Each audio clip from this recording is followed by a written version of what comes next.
के गरे दिदी के गरे चिप्लेटी जाने ल जाउँ सँगै जाउँ ल ल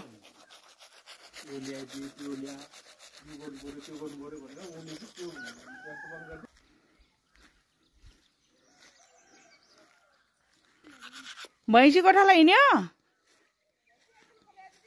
ए चिप्लेटी जान्न ए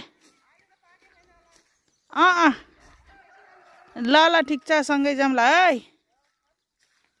हाम्रो बहिनी गोठालाई हिँड्यो